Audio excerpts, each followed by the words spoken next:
Ce dispositif qui vise à garantir l'accès au logement des BPI, donc les bénéficiaires d'une protection internationale, qui fonctionne de la manière suivante. Donc, on a sélectionné au travers de notre appel à projet 11 opérateurs qui sont répartis sur l'ensemble du département et chaque demandeur est orienté vers un des 11 opérateurs qui est en charge de reloger ce public. Donc, notre objectif, au-delà du relogement, c'est de pouvoir avoir un équilibre départemental, que tout ne soit pas concentré sur les grandes métropoles, en l'occurrence celle de Lille, d'avoir un relogement qui soit le plus équilibré possible. La spécificité de ces opérateurs, c'est qu'ils connaissent, ils ont l'expérience de ce public, donc ils connaissent à la fois le public, mais aussi les partenaires et le réseau qu'il y a autour pour pouvoir garantir l'accès au logement de ces publics.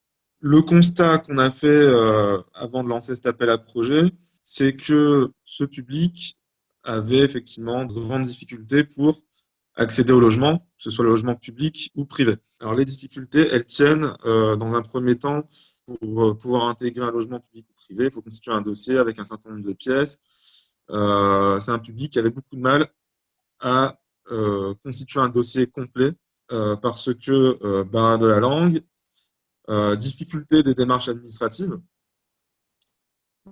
On est sur un public avec des spécificités en termes de droit au séjour.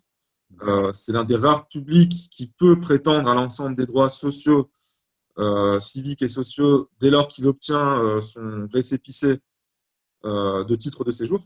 Les bénéficiaires d'une protection internationale ont accès à tous les droits civiques et sociaux dès lors qu'ils ont le premier récépissé.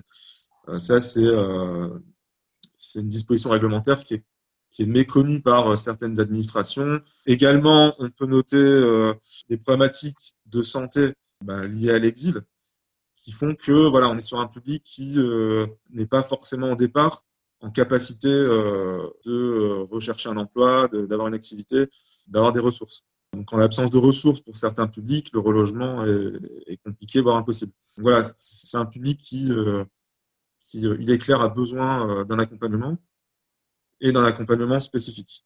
Le bilan à ce jour, après 3 ans de mise en œuvre, est plus que positif. Il répond clairement à un besoin. Aujourd'hui, on constate que les difficultés d'accès au logement, parce que les dossiers n'étaient pas suffisamment mûrs, aujourd'hui n'existent plus. Cet accompagnement vient rassurer à la fois les usagers, mais il vient aussi rassurer les bailleurs sur la capacité de ces publics à accéder au logement et surtout à s'y maintenir. Au niveau des améliorations sur ce dispositif, c'est plutôt voilà, des optimisations.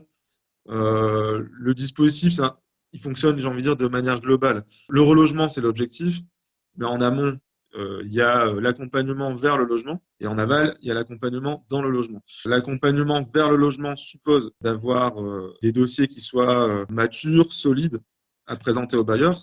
Ça suppose que les BPI aient rapidement un titre de séjour une fois qu'ils ont obtenu le statut. En aval, c'est poursuivre l'accompagnement au-delà du relogement pour, en quelque sorte, sortir ces publics de leur situation au départ d'allocataires du RSA et faire en sorte qu'ils disposent davantage de ressources au travers de l'accès à l'emploi pour garantir le maintien dans ce logement. Et c'est particulièrement vrai pour les publics de moins de 25 ans qui, eux, pour le coup, ne sont pas allocataires du RSA et pour qui la première étape, elle va forcément être la question des ressources. Donc en réalité, ce qu'il faudrait pouvoir faire, c'est un accompagnement global qui aille au-delà de la question du logement, mais qui prenne en compte également la question de l'accès à l'emploi. La DDCS a vocation, à titre d'exemple, à fusionner avec les unités territoriales de la Directe, ce qui va permettre de penser les choses de manière plus globale. L'accès au logement pour tous les publics et plus particulièrement pour les moins de 25 ans.